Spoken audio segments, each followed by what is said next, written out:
welcome back to another episode of Kickball the movie because we're Kickball FC, and that's apparently the only thing that we fucking know how to do. And sit back and defend for Play 45 minutes. Or miss open goals in the 77th. No, that's a good thing too, right? Dodgeball, like I said, another movie reference. Yeah, no, it's been really, really, really, really poor. Really poor from us. But you know what can help you not be so poor? Oh, who? A word from our sponsor. Bet Online is your number one source for all your championship finals info, stats, news, and scores. Get the latest odds and lines and the latest matchup reports for this year's NBA and Stanley Cup finals. Bet Online is your sports intel headquarters this season, as we have you covered for all your insider sports wagering needs, from basketball and hockey to MLB, UFC, and boxing. The fastest and easiest way to get to your betting info, including live betting options and your favorite casino and card games available to play right from your home. Get into the action today. Head to the website or use your mobile device to join, and be sure to use our promo code BELIEVE to receive your 50% bonus on your first deposit. That's code BELIEVE, B-L-E-A-V. Again, B-L-E-A-V. Bet Online, where the game starts. Make sure that you check all your local restrictions and legal guidelines and all that stuff. Yes, we're talking to you, Owen. You can't bet online. Sorry, buddy. Really just calling them out, aren't you? I don't know. He said something stupid in the live on Saturday, and I was like, "Bud, you can't even drive, so I'm not taking your advice for anything." Yeah, that's true. You know who we shouldn't take advice from either? Quite literally anyone on Orlando City staff is just something else right now. What feels like 2 losses in a row. I really thought it was 2 losses. 2-2 draw against Philly, dropping 3 points at home yet again with a 2-0 lead. And then being in Seattle, 0-0 draw, probably one of the shittest games of football we've ever had to sit through. And that's where we are right now. One important thing that you left out about that Philly match is that's our third 80-plus minute goal. Conceded? Yep. For someone who likes to park the bus so much, you have to be better at defending late in the game. It's over and over and over and over again. We see the same shit play out. Something's got to change. Something's missing. You know who else is missing is Bryce. We also didn't say anything about that. Hope he's having fun down there in the Keys. What a bitch. We know people will ask, "Hey, you like Bryce?" Well, Bryce fucking ditched us. He's skipping out work. Yep. And he's partying in the Keys. Hopefully, he doesn't get dragged away by a tropical storm. Oh, that's true. The skies were looking pretty gray. Yeah. Today. He was getting there. He was flying out there. So we'll see. We'll see how much longer he lasts. But back to the important stuff. Yeah, we suck. Fair enough. There's no 2 ways around it. That's just fucking facts. No, I mean it's true though. Like we've seen us play some of the best attacking football we've seen in the past 2 matches, and it's still not fucking good enough. I mean, there was no good attacking football last 2 nights ago. Well, I mean, there was no final product, but advancing the ball into the final third, like creating opportunities, creating chances, not finding that final pass on Saturday again. But in Philly, like that was probably the best we've seen this attacking performance, like our attack ever play. When was the second goal scored? For us? When Halliday scored? I want to say it was before the 60th minute. Yeah. And then from there, it just took a massive decline. So, not going to blame Oscar for our 2 losses. It's not solely. Excuse me. That was. I felt it coming and I was like, damn, this sucks. So, not going to blame Oscar solely. It's not on him completely for the losses, but he did play a part in them. Mm-hmm. The game management in both matches was incredibly terrible. Yep. Like, 2-0 is never enough. Especially when you're on the front foot and you're attacking and creating opportunities. Why is Rodrigo Schlegel your first sub? Yeah. Why? It's a cycle that we continue to see with bad subs. and I said before we started recording, I'm going to try not to blame Oscar for these matches. Because, like you said, it's really not just solely on him. It's not. But you go up 2-0. You can give him credit for setting us up in a certain way to then get to that point. And it's the players also getting us to that point. But then you got to turn around and be able to say the same when it's the players' fault for Mason conceding that first one. I gotta say That was pitiful. It's hard to read if it's going over the guy, but when a guy that didn't play keeper and me in the wall could tell that it was going over, and then it still bounces and he gets a hand to it and it still goes in. Not the best. He's had some good moments, but that definitely wasn't one of them. The second goal was just a screamer. Yeah. And that's everybody's argument in this past in Philly is that it's a crazy goal. Like, what are you going to do? It's like that first goal doesn't go in. We don't have that problem. It's like you said, it's a consolation goal. Mm-hmm. So it's on Mason, it's on Poppy, and it's also on this team for, again, not being able to finish the fucking ball. Yeah, I mean, it's such a shame that that's going to loom over Mason because he had a great game up until that point. Yeah. That one save he had with no one marking whoever was at that back post. That was great. Mm-hmm. Coming off of his line to make that fucking crucial save. Next level. But then he takes a step back or takes 3 steps back and, letting that other one go in. It's There was, what was the one that happened like a 93rd, 94th? The guy kind of flicked it and then it went off the crossbar, went back off him. And then Mason knew nothing about it, but he was still in the way enough to not let it go in. We were out watching it by fan reacts on the phone. But in the match when I thought they were actually going to win it. Right at the end. Yeah. Because who was it? Ramiro that hit the crossbar, and then think, they came yeah, back down the other end, and then they did that. So that's also a thing. It was one of our. That was another. It was a day like that for us. Like Enrique hit the post, Angulo hit the post. Enrique Angulo hit the post. Yeah, When? we had 2 late opportunities to seal the game. Angulo hit the post. Enrique hit the post. Great. Wasn't Or that crossbar? I thought Angulo skied it from 7 yards out. No, there was right? another one that hit the post. So it was that type of night for us. We have too many of those nights. Yeah, though. it's unfortunate, but I don't know. And then Seattle, Araujo, but you have to get it together. It's kind of why I sat him the past. I know I sat him this match, but I don't know in my lineup if I sat him last match too. But there's something going on there. Well, he goes in these like up and down forms. Like he'll have 2 or 3 matches that are good, and then he'll drop in form for a match, and then it'll just be abysmal, like it was on Saturday. And then he'll come back and he'll have 2 or 3 matches. Like he's got to eliminate that shit performance from his game. It wasn't there last season though. That's the thing, or at least not to this effect.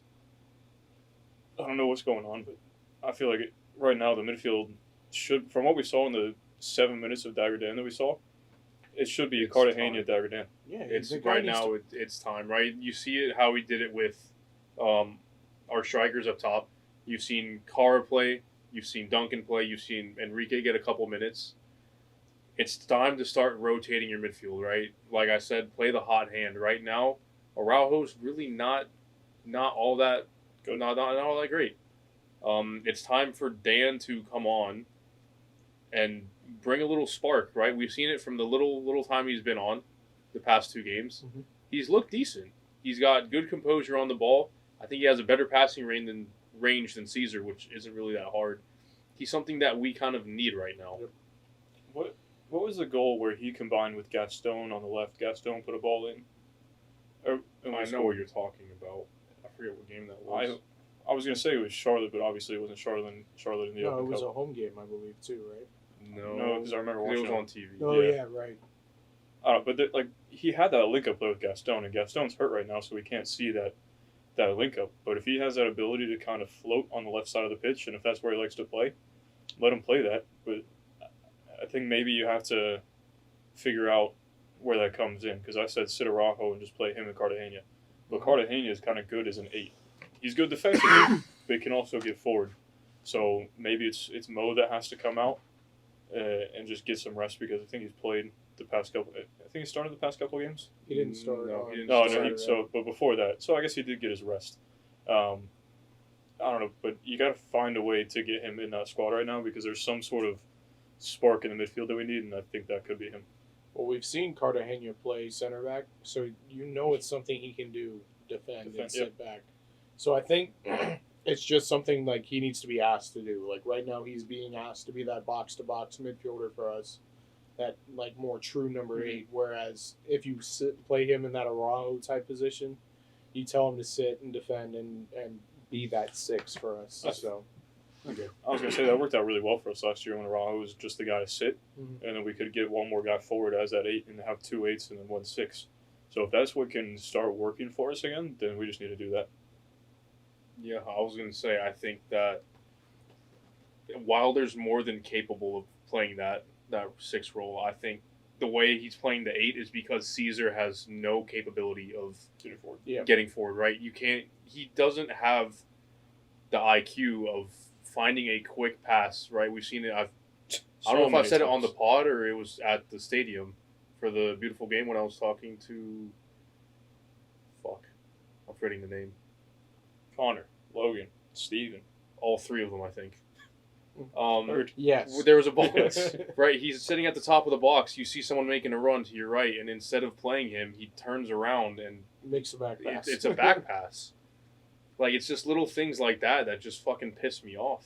That's that. Or even sometimes he'll just be too slow, and then he'll kind of turn, he'll check his shoulder.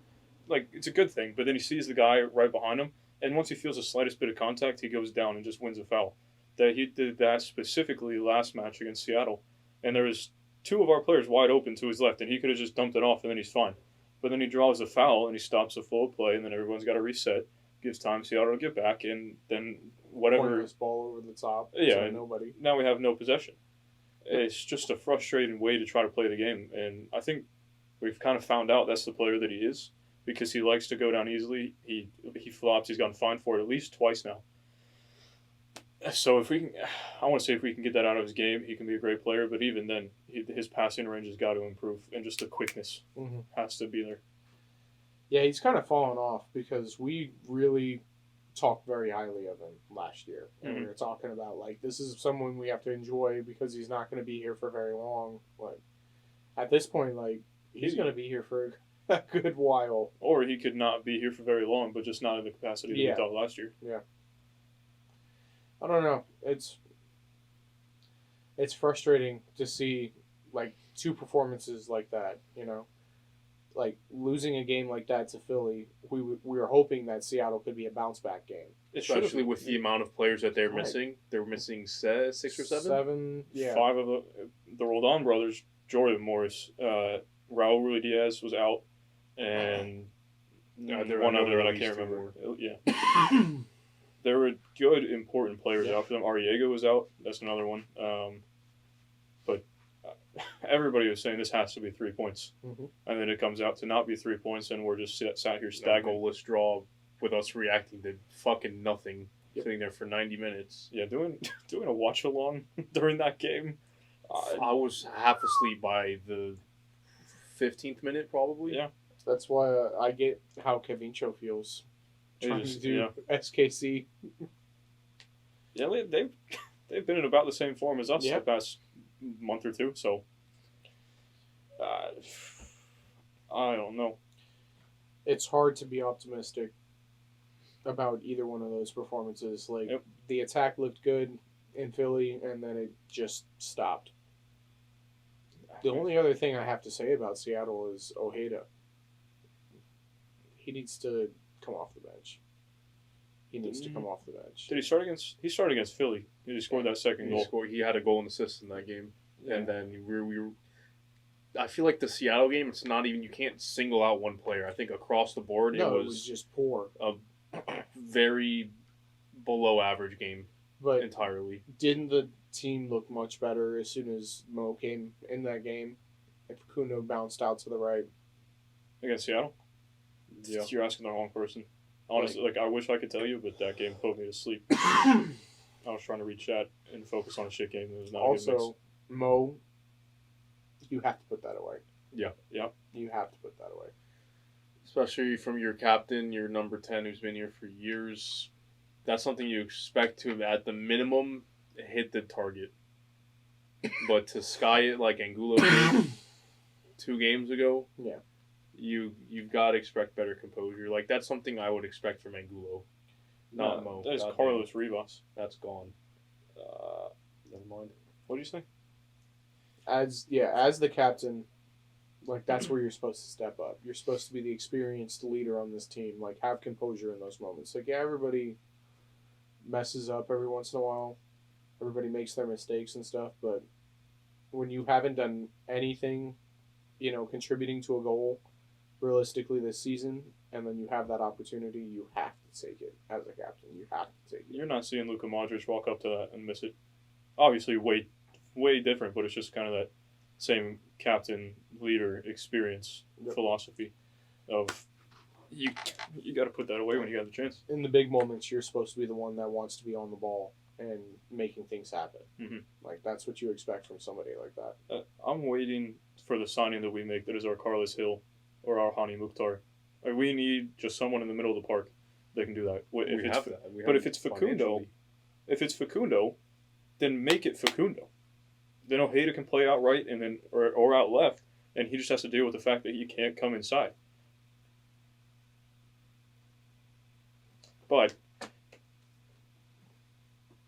if we can sign Facundo out left and keep Facundo out wide either side, and then same thing with Ojeda, and then have. Well, honestly, we need another number 9 too. Oh my. So we need a 10 and a 9. Yeah. Well, we need to get rid of our 9 because, like I said before, financially, you know who stacks up with the Mukhtars and every one of those? Ercan Kara. Same pay. More. More. He's getting paid more. Bracket. We went over this a couple pods ago. Oh my lord. Yeah. There's no way. Yeah, I want to say. Ooh, I'm not even gonna bring up numbers because I'm gonna get this wrong. Oh, he's getting 1.9 a year, I believe. I guess Mukhtar and Carlos Hill being on less is incredible. Yeah, but this is something we need to get rid of, right? There's no point in any game that I want to see him come on. What does he offer that Duncan Maguire can't do? What does he offer that Enrique can't do? I mean, there's differences in Enrique and him. I know, but late in the game, and you want to kind of try to press or counter press, who would you rather have? Either Duncan or Enrique. Exactly. Where does Kara fit in this system? Yeah, it just feels like a poor signing, Mm-hmm. Like, didn't pan out, doesn't fit the system, clearly doesn't have the work ethic to become better. So it's just one of those things that he needs to go on, and maybe he'll tear it up somewhere else, But it's just clearly not working here, and I don't see the drive from him to get better, to try to fit this system better, to try to play. When he comes on, it's the same thing over and over and over again, and it's like, no, y'all are going to play towards me, my style. It's not fine. We look better without him on the pitch, so it's... He's kind of the same build as Christian Benteke. Christian Benteke has done it at a higher level, and I'm not trying to go say he has the same build as Harry Kane because I'm just trying to bring the skill gap closer. But Benteke does so much more, and he does everything better. He finishes, he's more... That's gone. Ooh. Well, sorry watching the Men's College World Series, so that's great. There's just nothing there to keep him, especially on basically $2 million a year. If anything, you buy him down way, way, way down, and he's our third striker, and we still have to bring someone else in. Because as much as I love Duncan, as good as he is, we just need a pure goal scorer, someone that can get any type of shot and put it away. I know people hate it because it's not the direction the MLS is heading. Having a established at the top level number 9 come into your team is never a bad thing. Mm-mm. It's never a bad thing. They may not come here and score 1 million goals for you like you want them to, but they're bringing that experience to your younger players. You know what I mean? Signing somebody like obviously it's reaching, but like an Olivier Giroud, you know what I mean? Like he may not come here and score fucking 50 goals, Oh yeah. but he's going to make everybody else on the roster better Yeah, just in by terms being of in that knowledge. locker room. Just Yeah. by being in that locker room. The drive to work, the want to do this. He's been a professional for forever, his entire life, you know, stuff like that. It's when you see like Nani come in, Kaká come in, Pato even coming in. Like you raise the floor of your team. It's something that we're lacking because it was Mo, but I don't think you can say that he has that same impact at this point anymore. When he was playing well and he was getting assists, I mean, yeah, you can say that, but now it's just kind of dwindled. He still could be an impact in the locker room, but you lost Nani, you lost Pato. We just need another man like that in the room. And that's the thing is like no disrespect to Mo, but he's not that guy. You know what I mean? Like he's played top level. He's played in good clubs. He's played in the Champions League, but he's never been that guy for a team. You know what I mean? Like Nani was that guy at United. Pato was that guy at Milan when he wasn't hurt. He came to you guys and he still was that guy. Like Yeah, you saw flashes of it. You know what I mean? Like you never saw that like world class football from Mo. Like he's just a damn good footballer. He's always fit into a system, and he's always been one of the more exceptional players on his club. He's not ever been quite literally that guy. That guy. Yeah. And with people around us getting that guy, we have to raise our standards, right? Because across the way, we've got across the turnpike. We've got legends coming into that team. So not even the quality football that they play, but the knowledge that they bring to those teams, we have to now raise our standards up to meet that. That's why I've like jokingly said it, but bringing in Firmino, you know what I mean? Oh, yeah, I would agree. Like, he may not come here and score 1 million goals, and we're obviously not going to sign him now that he's been offered fucking $500 million to go play in Saudi Arabia. So it is what it is, but it's something. St. Louis is interested in him at one point, so there was MLS interest, but financially, I don't think there's a huge difference between us and the Saudi league. Yeah. Yeah, absolutely, by far. But I don't think we're going to end up getting a new 9 until Carr's gone. Oh no, gone or contract bought down. But then I don't think it can be bought down. He just has to be gone because you don't want 4 strikers on your roster. Nope. Unless Duncan actually goes to Anderlecht in the summer, or I guess soon at that point, if Anderlecht's actually interested in him. No. Not for sure. You're selling. You have to sell Cara, or just find a way to get him off the books before you do it, Duncan. Yeah. Because financially, Duncan, I'm guessing, is not on that much rookie he's contract. On a rookie, he's on a rookie contract. It makes no sense to try to sell him now rather than selling Cara. Like, I think I read Cara's on $2 million. It's $2 million. Yeah. That's a week? No, a year. Sorry. You think we can spend $2 million a week? Brain went haywire for a second. All these European $2 transfers. million a week. It's been a long day. Kai Havertz is going to be on $210 a week at Arsenal. You think Carr is getting $2 million a week? Hey yo, I'm telling you, it's been a long day. But he's on $2 million. That's just way too much for someone who's producing not enough. absolutely nothing. He's not even producing not enough. He's producing absolutely nothing. Benji Michel is somebody that I would expect to score the amount of goals that Cara scores. I'm taking him back over Carr right now. 100%. Because not only that, but he also presses. He'll fucking run his heart out, which It'll work. Cara will run for about 7-8 seconds, and then he's gassed. That's honestly a lot. 7 to 8 seconds. I got 3 to 4. I never said full sprinting. I said run. All right, He'll do his little saunter, and then he'll start walking. His little jog, where it looks like he never gets off his toes, pisses me off. There's a lot of things about him that piss me off. So, but Cara hate aside, yes, we do need to sign a DP number 9. Yeah, I would agree. Like, I will take a Tam or Gam signing in the midfield at the 10. I want a DP number 9 that's going to come here and do shit. Mm-hmm. I mean, if we can convince Cara, who's doing pretty well in the Austrian league, to come over here, we have the money to give to a striker because we're giving it to Cara. So, but if we can actually scout the right striker that's playing in another league like the Austrian league, and he can come over here and score goals, just make sure you got the scouting right, and we can run through that again. But it just can't be another bust like Kara has been. Nice man. What are they? Collide? I think he tripped on something. 10-2. Good lord. Yeah, Oh. you're getting shit on. 24-4. Another person that we could talk about, thoughts about Felipe's performances as of late. Shite. I feel like we touched on it a little bit. If we had a podcast, I don't remember. He's past 2 matches has come in and not done much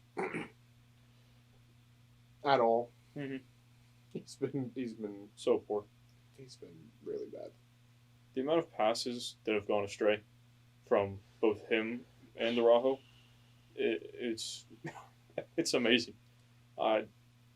You pick up your head and you have time, and then you still pick out the wrong pass, or you find a player from the other team.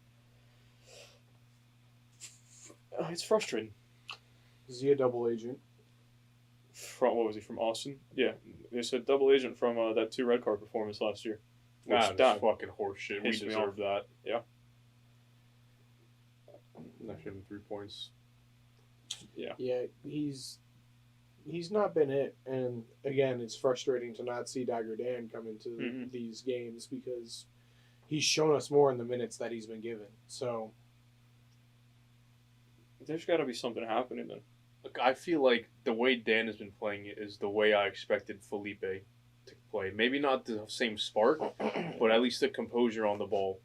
The He should be more quality, the composed. class. oh yeah, He's got way more experience. He should be more composed. Yes. But it seems the opposite now.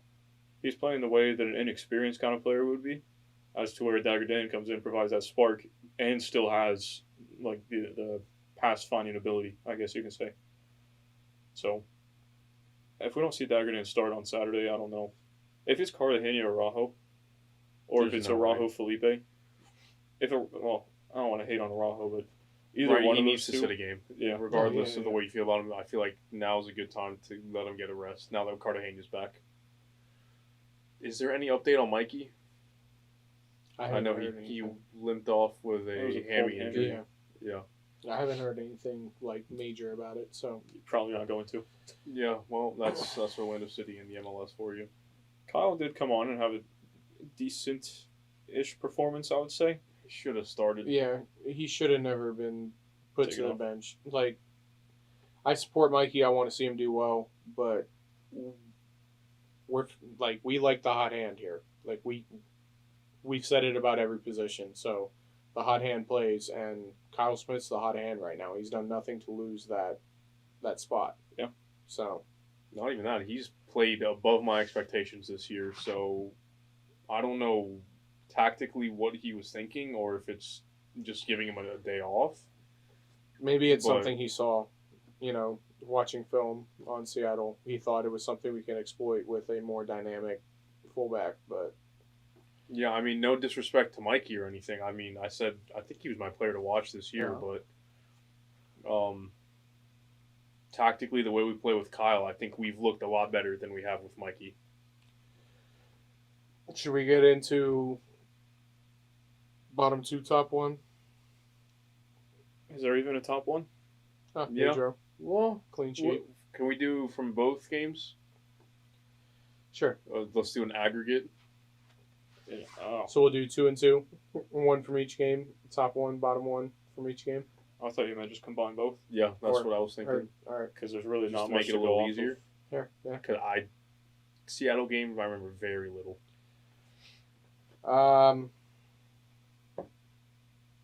So first bottom 1, Caesar. Yeah, I don't have any argument against that, just from both performances. Yeah. Yeah. I'm behind you on that one. You got anything different for the first one? I'm gonna say Felipe for my first one. I'm gonna think of another bottom, but I think Felipe has just been underwhelmingly ass. So, yeah. My second one was going to be Felipe. So it's just the midfield, basically. Yep. Right there. Honorable mention to Ojeda. Yeah, you had that goal, but he's not doing enough. I was actually gonna. Well, actually, your bottom two, or your second On bottom. second, fuck, I'm gonna say Rodrigo. I don't think he's played well at all. Didn't he only come on as a sub against Yeah. Philly? I swear he played against Seattle as well. No. It No? was Antonio and Robin. The whole time, I think. Fuck. You melon. Good job. I love ESPN. This is why you just use football. That's why you shut the fuck up. Yeah, they didn't come off. It's fair.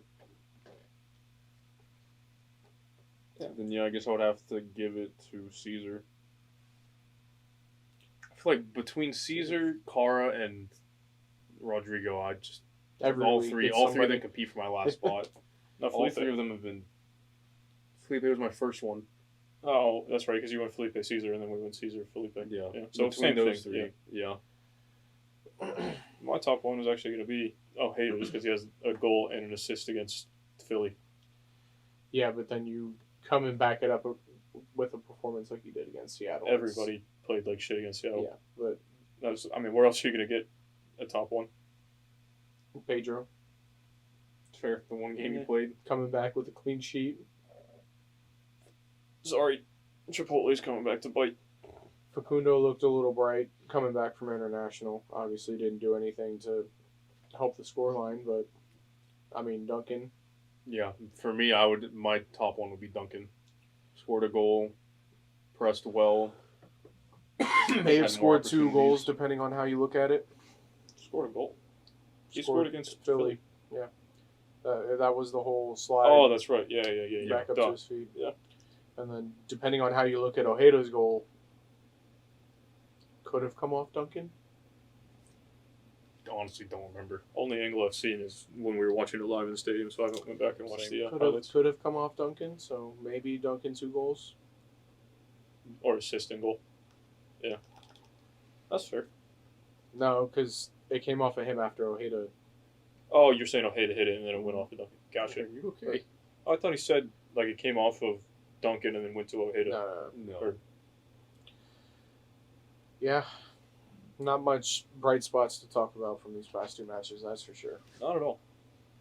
That's Well, something that's that a flyout. we've been missing for a while, you could say. We're very streaky, very patchy. No one ever has consistent performances over 5 matches. Except for Cara when he went on that tear. But then since then, Nothing. I mean, Jack she's still Jones. inconsistent, so. I got nothing else. You No. got something else? No, we're sitting in 7th, 1 point behind Atlanta with a game in hand. Yeah, oh, that's the other thing. We could have went above Atlanta. Yep. If we won on Saturday night. So that would have been fun. And Atlanta and Miami both lost that day. So if we could have won and gone above Atlanta, it would have been great. But no, let's miss an open goal in the 76th or 77th. And Well, no worries. We got the dog days of summer coming up, so there's a lot of fun to look forward to. how can it get worse? The Heat, that's how it can get worse. You sure about that? It's been fucking 99 every day. It's only fucking June, bud. Yeah. That's what worries me. Fair. Well, we can't get much worse here, so we hope you like and subscribe and follow. True. Follow us on Instagram at OCFanTV, on Twitter at OCFanTV22, on TikTok at OCFanTV. If you're listening to us, then you found us on Spotify, Apple Music. Hopefully it went up on time. Sorry if it didn't. We'll get a Discord message. We know. Check our Patreon out. Buy us a coffee, Cashapp, all that stuff. Make sure you guys check out Bet Online. Thanks to them for sponsoring today's episode, and we will see you on the next one. Actually, last thing. We do have a pretty big giveaway coming up, so be on the lookout for that on the socials. Not going to tell you exactly what it is yet, but it's something pretty cool. We're just figuring out the final details out, and then we will get that information out to you. And you just got to be on the lookout for it because it's a pretty cool product, is what I'll say. Oh, and don't bet online. Facts.